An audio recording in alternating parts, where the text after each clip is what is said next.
ఇలా ఆయిల్ రాసిన బౌల్స్లో ఇప్పుడు మనం ఆ రొట్టెకి కలుపుకున్నాం కదా తాటి రొట్టెది, అది ఇందులో వేసుకోవాలి.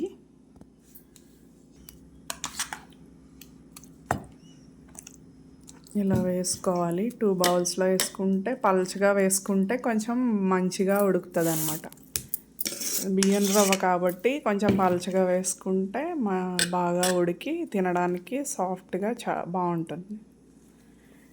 ఇగో ఈ 2 బౌల్స్లో వేసుకున్నాం చూడండి. 2 బౌల్స్లో సపరేట్గా వేసుకొని ఉంచుకున్నాం.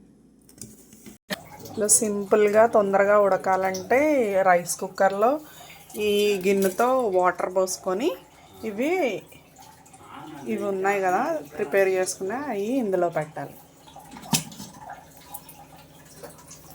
ఇలా పెట్టుకోవాలి. ఇలా దాని మీద కవర్ చేసుకోవాలి మూతతో.